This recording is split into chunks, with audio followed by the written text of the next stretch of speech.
Hello everyone, welcome to Expert with Gauri. Today we are learn 8th standard mathematics chapter 4 altitude and medians of a triangle. म्हणजे त्रिकोणाचे शिरोलंब व मध्यगा आपण शिकणार आहोत. याआधी आपण इयत्ता 7वीत असताना त्रिकोणाच्या कोनांचे दुभाजक एक संपत्ती असतात व त्रिकोणाच्या बाजूंचे लंब दुभाजक हे एक संपत्ती असतात याचा अभ्यास केलेला आहे. आणि त्यांचे संपात बिंदूस अनुक्रमे अंतर्मध्य आणि परिमध्य असे म्हणतात हे आपल्याला माहित आहे. तर आपल्याला एक कृती करून पाहिजे आहे. त्यासाठी एक रेषा काढायची आहे आणि रेषेबाहेरील कोणताही एक बिंदू घ्यायचा आहे आणि गुण्याच्या सहाय्याने त्या बिंदूवर आपल्याला त्या रेषेवर लंब काढायचा आहे. तर हे अगदी सोपं आहे, तर तुम्ही ते काढा. आता आज आपण पाहणार आहोत शिरोलंब म्हणजेच अल्टिट्यूड. आता अल्टिट्यूड म्हणजे काय तर ते सांगायचं झालं तर the perpendicular segment drawn from a vertex of a triangle on the side opposite to it is called and altitude of the triangle. म्हणजेच काय तर त्रिकोणाच्या शिरोबिंदूतून त्याच्या समोरील बाजूवर काढलेल्या लंब रेषाखंडास त्या त्रिकोणाचा शिरोलंब असे म्हणतात. तर यामध्ये व्हर्टेक्स पॉइंट ए, पॉइंट बी आणि पॉइंट सी आहे, म्हणजे त्याला शिरोबिंदू असे म्हणतात. आता तुम्हाला माहिती आहे त्रिकोणाला 3 शिरोबिंदू असतात, तर त्यामधील ए, बी आणि सी हे जे आहेत ते व्हर्टेक्स आहेत. The perpendicular segment drawn from a vertex of a triangle on the side opposite to it is called and altitude of the triangle. In triangle ABC segment AP is an altitude on the base BC. म्हणजेच ही रेष AP जी आहे तिला आपल्याला शिरोलिंब म्हणायचं आहे आणि BC जो आहे तो पाया आहे. आता काटकोन त्रिकोण, लघुकोन त्रिकोण, विशालकोन त्रिकोण यामध्ये आपल्याला शिरोलंब म्हणजेच अल्टिट्यूड कसे काढता येईल ते आपण प्रॅक्टिस सेट 4.1 मध्ये बघणार आहोत. Practice set 4.1 question first. In triangle LMN dash dash is an altitude and dash dash is a median. Write the names of appropriate segments. आता हा जो ट्रायंगल दिलेला आहे तर त्यामधील आपल्याला अल्टिट्यूड म्हणजे शिरोलंब आणि मेडियन म्हणजे मध्यगा आपल्याला सापडायची आहे आणि त्याची नावं लिहायची आहेत.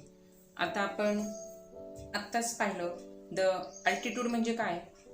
The perpendicular segment drawn from a vertex of a triangle on the sides of opposite to it is called an altitude of an triangle. म्हणजेच त्रिकोणाच्या शिरोबिंदूतून त्याच्या समोरील बाजूवर काढलेल्या लंब रेषाखंडास त्या त्रिकोणाचा शिरोलंब असे म्हणतात. आता या शिरोबिंदूतून 2 रेषा दाखवलेल्या आहेत, LY आणि LA. पण ही जी रेषा आहे ती एकच लंब आहे, ही रेषा लंब नाहीये. कारण की ही रेषा जेव्हा आपण काढली तेव्हा समोरील बाजूवर त्याचा लंब तयार झाला, म्हणजेच काटकोन तयार झाला. त्यामुळे पहिल्याचं उत्तर आहे सेगमेंट LX. म्हणजेच in triangle LMN segment LX is an altitude. आता मीडियन म्हणजे काय तर मीडियन म्हणजे त्रिकोणाच्या शिरोबिंदूपासून समोरील रेषेवरती काढलेली रेष, अशी रेष की जी समोरील बाजूच्या मध्यभागावर जाऊन मिळालेली आहे. आता LMचा मध्यभाग आहे Y. आता मी ही 12 सेंटीमीटरची काढलेली होती, त्याच्यामुळं MY ते 6 आणि YN 6 सेंटीमीटर आहे. त्याच्यामुळं हा जो पॉईंट आहे तो मध्य पॉईंट आहे, मीडियन. त्यामुळे शिरोबिंदूपासून व्हर्टेक्सपासून समोरच्या बाजूच्या मध्यभागावर काढलेली रेष याला म्हणतात मध्यगा म्हणजेच मीडियन. त्याच्यामुळे दुसऱ्याचं उत्तर आहे segment LY is a median. Second is draw an acute angle triangle PQR. Draw all of its altitudes. Name the point of concurrence as O. आता सर्वप्रथम एक्यूट अँगल म्हणजे काय तर एक्यूट अँगल म्हणजेच लघुकोन. आता बऱ्याच जणांना लघुकोन काय याची संकल्पना सुद्धा माहीत नसती. तर असा कोन की जो कोन 90 डिग्रीपेक्षा कमी असतो त्याला म्हणतात लघुकोन त्रिकोण म्हणजेच ॲक्यूट अँगल.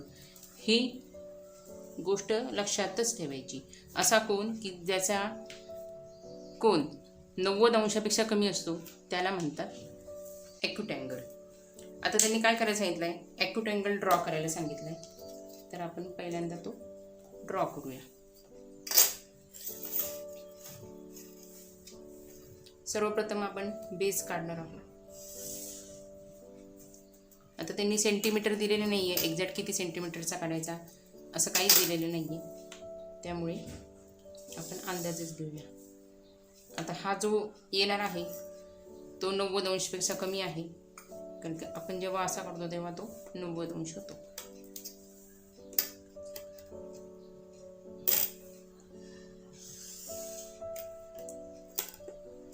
अशा प्रकारे हा लघुकोन त्रिकोण आपला तयार झालेला आहे.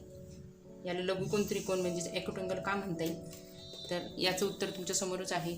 हा जो कोन आहे तो 90 डिग्रीपेक्षा कमी आहे, हा आणि हा सुद्धा 90 अंशपेक्षा कमी आहे, म्हणून याला ॲक्यूट अँगल असे म्हणता येईल. आता याला पहिले आपण नाव देऊया ट्रायंगल PQR. पी क्यू आणि आर. आता अत्यंत सोपी पद्धत आपण पाहणार आहोत. त्यांनी सांगितलेलं आहे की ऑल अल्टिट्यूड्स आपल्याला काढायचे आहेत. तर अल्टिट्यूड्स म्हणजेच शिरोबिंदूपासून समोरील बाजूवरती लंब आपल्याला काढायचा आहे. तर कसा काढता येईल तर तो आपण बघणार आहोत. त्यासाठी मी हा सेट स्क्वेअर वापरणार आहे. यालाच मराठीमध्ये आपण गुण्या असं म्हणतो. आता तुम्हाला ॲक्यूट अँगल नीट कळण्यासाठी मी डायग्राम मोठी काढलेली होती, पण आता आपल्याला सेट स्क्वेअर वापरायचा आहे, त्यामुळे मी ही डायग्राम पुसून दुसरी आखलेली आहे. त्यासाठी आपण पहिल्यांदा सेगमेंट QRचा विचार करणार आहे आणि वर्टेक्स Pचा.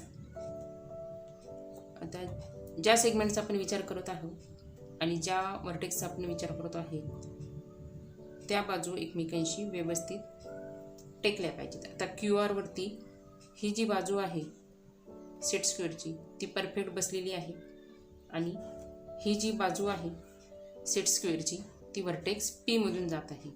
हे आपण जेव्हा मॅच करतो तेव्हा त्यामधून आपल्याला एक सेगमेंट काढायची आहे. आता त्याला आपण एक वेगळं नाव देऊ, पॉइंट A. त्यानंतर आता आपल्याला PQचा विचार करायचा आहे. आता PQचा विचार करण्यासाठी PQ वरती व्यवस्थित बसेल असं आपल्याला सेट स्क्वेअर ठेवायचं आहे. आणि आता त्यासमोरील जो वर्टेक्स आहे R, त्या Rचा विचार करून आपल्याला ही लाईन आखायची आहे.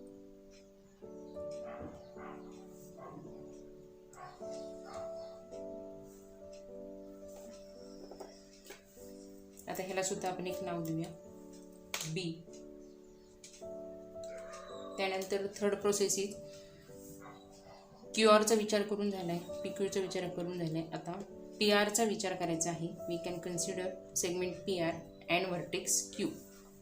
आता त्यासाठी सुद्धा आपल्याला ही लाईन Q वरती व्यवस्थित ठेवायची आहे आणि समोरील लाईन जी आहे PR वरती व्यवस्थित बसली आहे का याची खात्री करून घ्यायची आहे.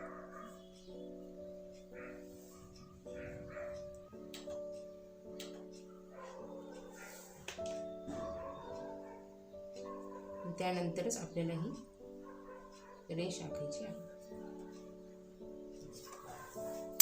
अशा प्रकारे आपले तिन्ही अल्टिट्यूड्स काढून झालेले आहे. आणि एक गोष्ट लक्षात आलेली आहे की हे सगळे जेव्हा आपण अल्टिट्यूड्स काढले तेव्हा इथे मिडलवरती ते सगळे भेटले गेलेले आहेत. तर त्या पॉईंटला म्हणतात कॉन्करन्स पॉईंट. त्याला आपल्याला O हे नाव द्यायचं आहे. या प्रकारे आपलं प्रश्नाचं जे सोल्युशन आहे ते झालेले आहे.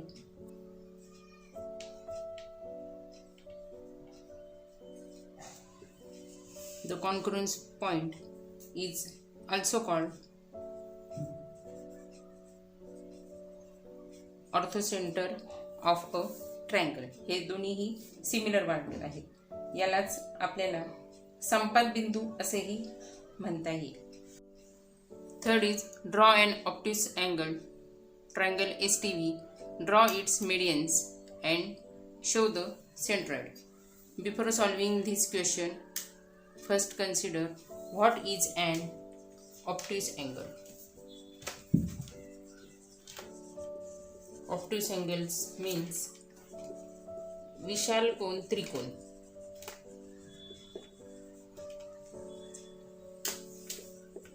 आता विशाल कोन त्रिकोण म्हणजे काही नया गोष्टी माहिती नाही आहेत, पण मी सांगते. विशाल कोन त्रिकोण असा की ज्याचा कोन 90 डिग्रीपेक्षा जास्त असतो त्याला म्हणतात विशाल कोन त्रिकोण, म्हणजेच ऑप्टिस अँगल.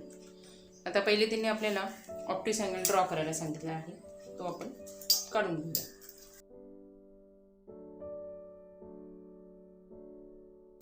आता मीडियन म्हणजे काय, आपण मागील प्रश्नामध्ये शिकलो. मीडियन म्हणजे वर्टेक्समधून गेलेली, समोरच्या बाजूच्या मिडलपर्यंत गेलेली, म्हणजे मध्यबिंदूला टेकलेली सेगमेंट, याला म्हणतात मीडियन्स. आता आपण ती काढून घेऊया.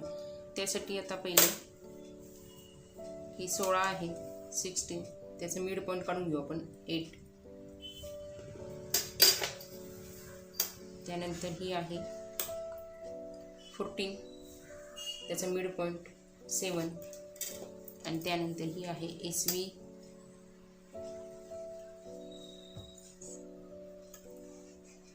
ही 25 आहे, 25चं निम्म,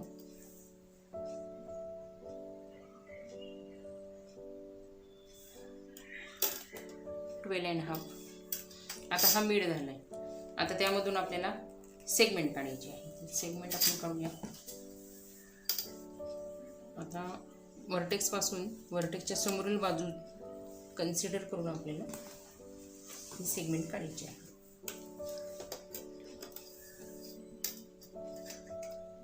तर we can consider vertex T and side SV.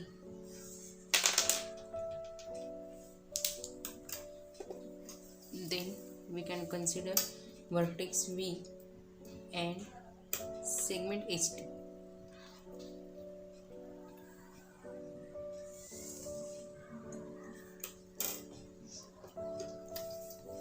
Name it.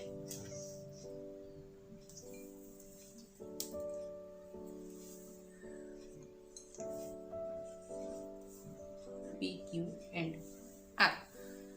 आता सेगमेंट SQ, सेगमेंट TP आणि सेगमेंट RV हे 3 जे सेगमेंट आहेत तर त्याला मीडियन म्हणता येईल. हे सर्व जे मध्यगा आहेत त्या एक संपत्ती आहेत हे आपल्याला पहिल्यांदा लक्षात घ्यायचं आहे. Their point of concurrence is called the centroid. म्हणजेच या सगळ्या मध्यगा म्हणजेच मीडियन्स हे जिथं जॉईन झालेले आहेत तर त्या पॉइंटला कॉन्करन्स असेही म्हणतात आणि त्याला सेंट्रॉइड असेही म्हणतात.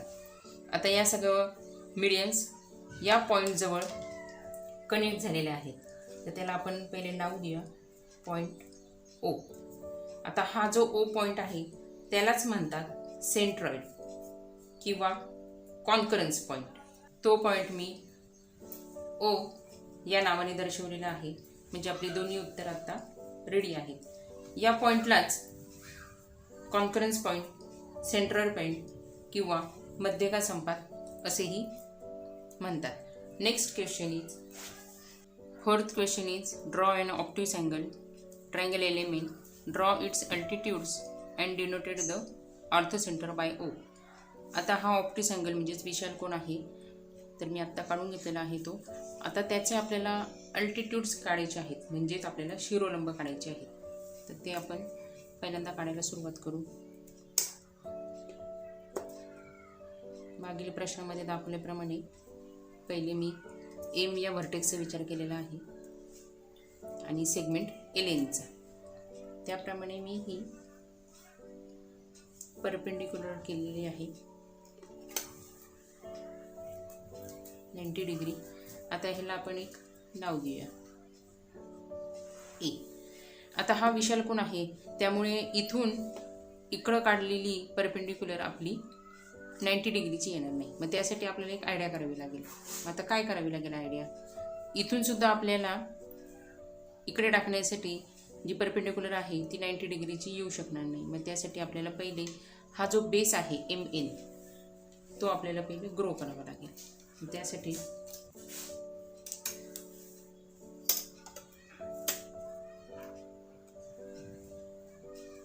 आपल्याला या साईडला ही लाईन आपण ही वाढवून घेऊ. आता बेस वाढवल्यामुळं आपल्याला एक गोष्ट सोपी जाईल. एल पासून MN सेगमेंटचा जर का आपण विचार केला तर आपल्याला परपेंडिक्युलर व्यवस्थित काढता येईल. सेट स्क्वेअरची ही लाईन जी आहे ती मी इथे व्यवस्थित MN वर ठेवलेली आहे आणि वर्टेक्स एलचा विचार केलेला आहे. आता याला सुद्धा मी एक नाव देते B. आता हा परफेक्ट असा परपेंडिक्युलर तयार झालेला आहे. आता वर्टेक्स एनचा आपण जर का विचार केला आणि त्यासाठी समोरची जी लाईन आहे ती LM आहे त्याचा विचार केला तर आपल्याला कसा काढता येईल? त्यासाठी LM ही लाईन आपल्याला पहिले मारून घ्यावी लागणार आहे.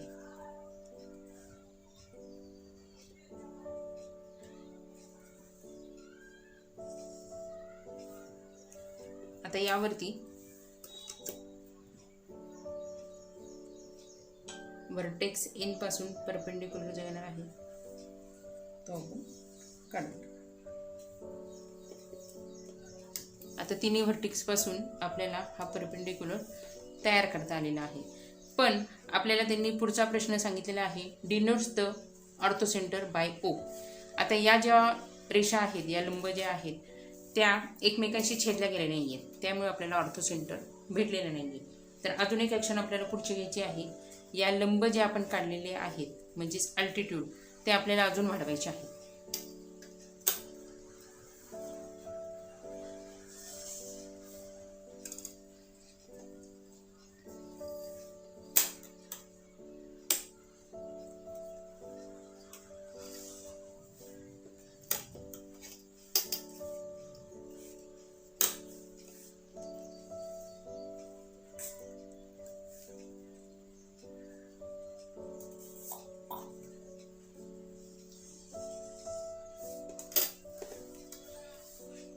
अशा या सगळ्या परपेंडिक्युलर मी वाढून घेतलेले आहेत.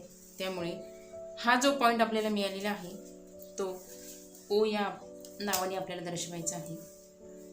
दिस इज O पॉईंट मीन्स यालाच संपात बिंदू असे म्हणतात किंवा ऑर्थोसेंटर आणि यालाच कॉन्करन्स पॉईंट असेही म्हणतात. Next question is draw a right angle triangle XYZ. Draw its medians and show their point of concurrence by G. Right angle triangle म्हणजेच काटकोन त्रिकोण. आता काटकोन त्रिकोण म्हणजे काय की ज्याचा कोणाचे माप एक्झॅक्टली 90 डिग्री आहे त्याला काटकोन त्रिकोण म्हणतात. आता या ठिकाणी मी कंपासचा वापर करणार आहे. आता आपल्याला कंपासचा वापर ह्याच्यावरती नीट करता येणार नाही व्हाईट बोर्डवरती, त्यामुळे मी एक पेज घेते. मी हा काटकोन त्रिकोण काढून घेतलेला आहे. XYZ नाव दिलेलं आहे त्याला. आता ड्रॉ इट्स मेडियन्स, आपल्याला पहिले त्याचे मेडियन्स काढून घ्यायचे आहेत. त्यासाठी एक गोष्ट मी तुम्हाला दाखवते. आता ही जी सेगमेंट आहे YZ तर त्याची ही बाजू आणि ही बाजू सेम आहे. X आणि Yची ही बाजू आणि ही बाजू सेम आहे. इथून ते इथपर्यंत इथून इथपर्यंत हा जो आहे तो मी मिड पॉईंट काढून घेतलेला आहे त्यांचा. आणि याची XZची इथून इतकी आणि इथून इतकी जी आहे ती सेम आहे.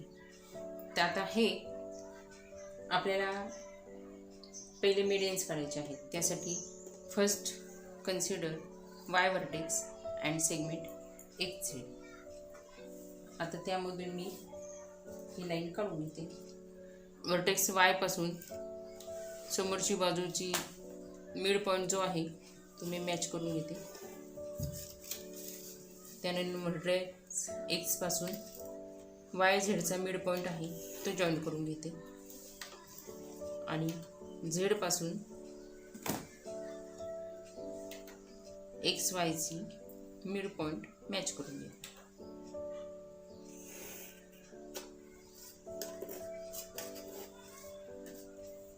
आता याला मी G नाव देते.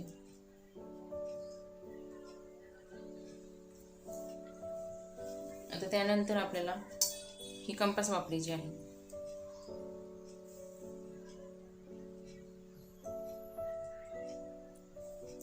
आता यावरती परपेंडिक्युलर काढण्यासाठी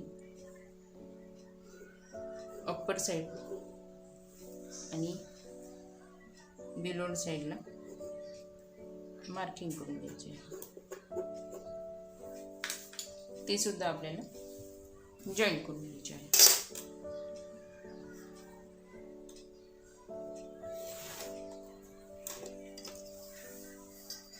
सेम प्रोसिजर दोन्ही साईडच्या सेगमेंटमधून करायची आहे.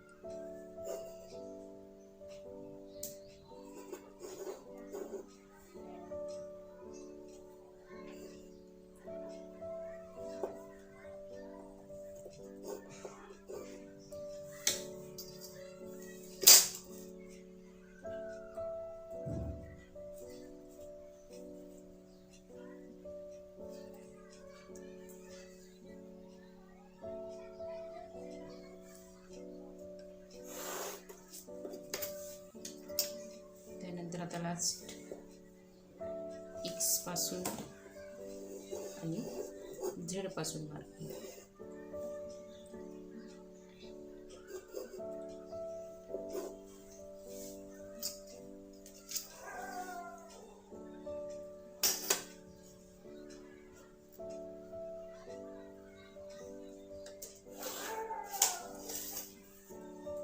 आता या रेषा आपण ज्या काढून घेतलेल्या आहेत तर त्या एका ठिकाणी छेदलेल्या गेलेल्या आहेत. That point this. ह्याला आपण C नाव देऊया. हा जो पॉईंट आहे त्याला कॉन्करन्स पॉईंट असे म्हणतात. हा G जो पॉईंट आहे त्याला मध्यगा असे म्हणता येईल. Question 6 is draw and assess scales angles. Draw all of its medians and altitudes. Write your observation about their points of concurrence. आता एक गोष्ट आधी आपल्याला लक्षात घ्यायची आहे. आयसोस्केल्स ट्रायंगल्स म्हणजे समद्विभुज त्रिकोण. आता समद्विभुज त्रिकोण म्हणजे कोणता की असा त्रिकोण की ज्याच्या दोन भुजा म्हणजे दोन बाजू दोन साइड्स या सेम असल्या पाहिजेत. आता या ठिकाणी मी समद्विभुज त्रिकोण आखून घेतलेला आहे आणि या बाजू त्याच्या दोन्ही सेम आहेत. आता त्यांनी आपल्याला पहिले ड्रॉ ऑल ऑफ इट्स मीडियन्स. तर आपण पहिले त्याचे मीडियन्स काढून घेऊ, त्यानंतर अल्टिट्यूड्स काढू. आता मीडियन्स काढण्यासाठी ह्याचा जो सेंटर आहे तो मी घेतलेला आहे. मी हा 8 सेंटीमीटरचा घेतलेला आहे. सेंटर 4 वरील. त्यानंतर इकडचा पण 8 सेंटीमीटर. याचा पण सेंटर 4.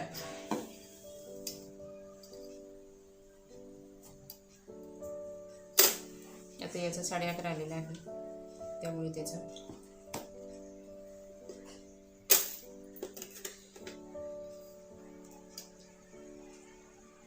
याचा 11.5 आहे त्यामुळे त्याचा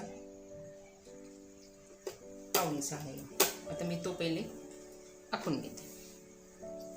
त्यासाठी व्हर्टेक्स पासून आपल्याला हा सेगमेंट काढायचा आहे.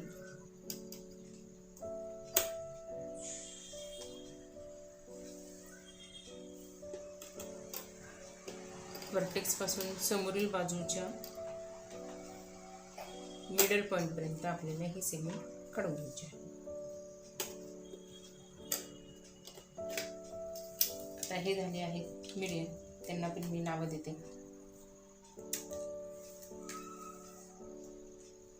M, A आणि S. त्यानंतर दुसरा क्वेश्चन आहे अल्टिट्यूड्स. आता अल्टिट्यूड्स काढण्यासाठी आपल्याला सेट स्क्वेअरचा वापर करावा लागणार आहे. आता हे सर्व मीडियन्स जिथं कॉन्करंट झालेले आहेत त्याला आपण नाव लिहूया. G नाव देऊ आपण त्याला. आता G हा सेंट्रॉइड सुद्धा म्हणता येईल. आता आपल्याला अल्टिट्यूड्स काढायचे आहे. तर अल्टिट्यूड्स काढण्यासाठी पहिले सीचा विचार करू आपण. सी व्हर्टेक्स आणि त्याची समोरची साईड ए बी. त्यामुळे हा विचार करून आपण व्यवस्थित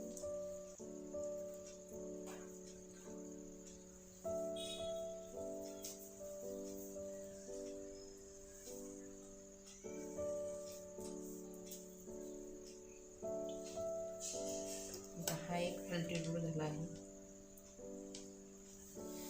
त्यानंतर बी व्हर्टेक्सचा विचार करून आपल्याला समोरची जी सेगमेंट आहे ए सी याचा विचार करणार आहोत आणि आपल्याला अल्टिट्यूड काढायचा आहे. त्याप्रमाणे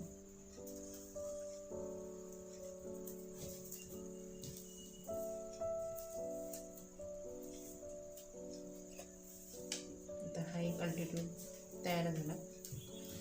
आता इथे एक मज्जा होणार आहे. आता ए जर का व्हर्टेक्सचा आपण विचार केला तर त्याची समोरची साईड जी आहे ती बी सी सेगमेंट आहे. त्यामुळे आपण जर का त्यावरती अल्टिट्यूड काढायला गेला तर मेडियन आणि अल्टिट्यूड जो होणार आहे तो सेम येणार आहे.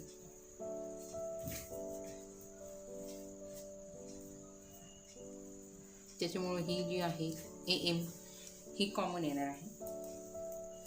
तर बाकीचे आपण लावू पी आणि टी. आता यामध्ये ए एम बी एन आणि सी एस या ज्या सेगमेंट आहेत त्याला मीडियन म्हणता येईल आणि त्यापासून जॉईंट झालेला हा जो कॉन्फरन्स पॉईंट आहे त्याला आपण जी नाव दिलेलं आहे. आणि यामध्ये सेकंडला सेगमेंट बी टी, सेगमेंट सी पी आणि सेगमेंट एम ए पासून इथे जो कॉन्फरन्स पॉईंट तयार झालेला आहे तर त्याला आपण ओ हे नाव देणार आहोत. ओ म्हणजेच ऑर्थोडॉक्स पॉईंट असं त्याला म्हणता येईल.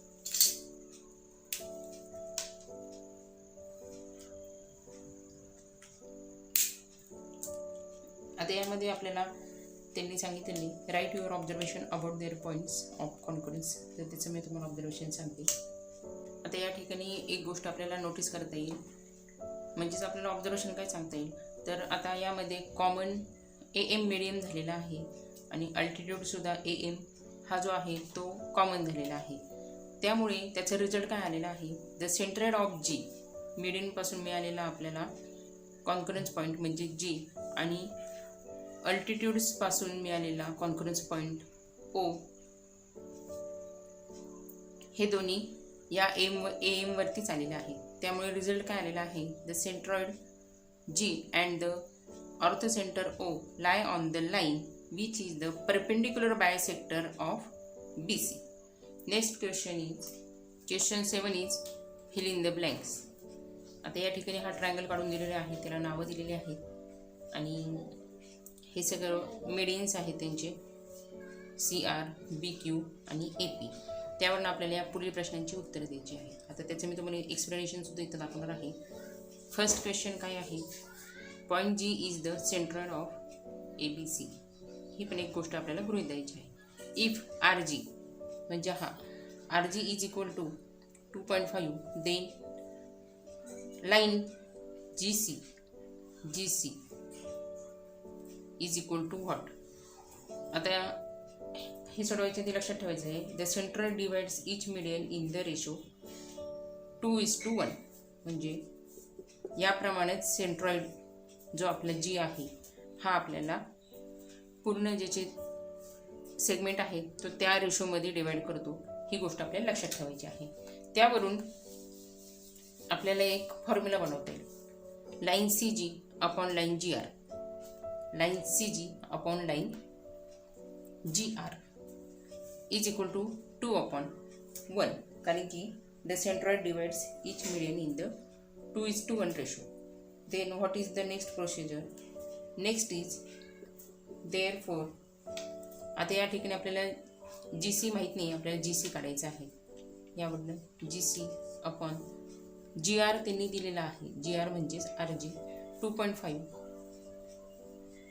Is equal to ratio always same 2/1. आता या ठिकाणी आपल्याला तिरकस गुणाकार करायचा आहे. GC multiply 1 is equal to GC. 2.5 multiply 2 is equal to 5. त्यामुळे आपल्याला GC ची व्हॅल्यू मिळालेली आहे. GC is equal to 5 centimetre. याप्रमाणेच आपण सेकंड बघणार आहोत. सेकंडमध्ये पण फॉर्म्युला तोच यूज होणार आहे, कारण की the centroid divides each median in the ratio 2:1. त्यामुळे फॉर्म्युला आपला आता इथं असं क्रिएट होईल. Line BG upon line GQ is equal to 2/1. आता यामध्ये आपण त्याची किंमत टाकू. या ठिकाणी BG आपल्याला 6 दिलेली आहे, त्यामुळे 6 अपॉन GQ आपल्याला माहीत नाही, त्यामुळे GQ आपल्याला काढावी लागणार आहे. Is equal to 2/1. आता या ठिकाणी पण तिरकाचा गुणाकार करायचा आहे. 6 1 जार 6 आणि G2 2G होईल. त्यामुळे 2G is equal to 6. Therefore only G is equal to 6/2. 2 1 जार 2, 2 3 जार 6. त्याच्यामुळं GQचं उत्तर आलेलं आहे.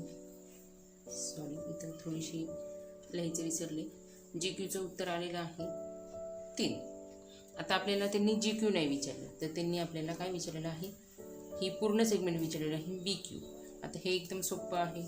Line BQ is equal to line BG plus line GQ.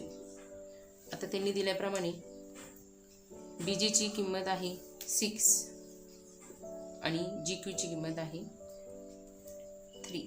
त्यामुळे आपला आन्सर आलेला आहे 9. Therefore line BQ is equal to 9.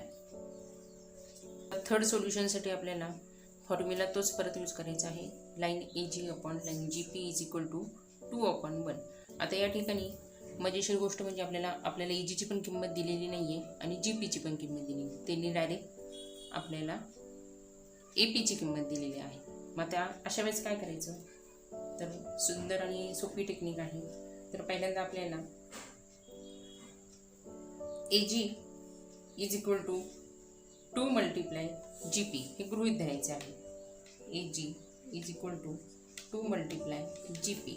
मग आता 2 मल्टिप्लाय GP जर का आहे, तर आपल्याला GP माहीत असणं गरजेचं आहे, पण GP त्यांनी दिलेलं नाही आहे. मग त्यामुळे let GP as X. GP ची किंमत आपण X अशी गृहीत धरायची आहे. त्यानंतर पुढचं solution AG is equal to 2GP म्हणजेच 2X. मग आता AG plus GP is equal to AP. त्यामुळे आता AG 2X plus GP X आपण आता गृहीत धरलं ते is equal to 6. Therefore 2X plus X is equal to 3X is equal to 6. Therefore X is equal to 6/3. 3 1 जार 3, 3 2 जार 6 is equal to 2. आता याप्रमाणे आपल्याला X ची किंमत मिळालेली आहे. आता X म्हणजे काय, तर X म्हणजे GP. X म्हणजे किती आलेली आहे, 2. म्हणजेच GP बरोबर 2. आता AG पण त्याचप्रमाणे करायची आहे. आता AG म्हणजे आपण 2X ही घेतलेली आहे, त्याप्रमाणे आपल्याला त्यामध्ये किंमत टाकायची आहे. 2 मल्टिप्लाय X ची किंमत 2 इज इक्वल टू 4. अशा प्रकारे आपलं हे सोल्युशन क्लिअर झालेलं आहे. व्हिडिओ आवडल्यास लाईक, शेअर आणि सबस्क्राईब करायला विसरू नका.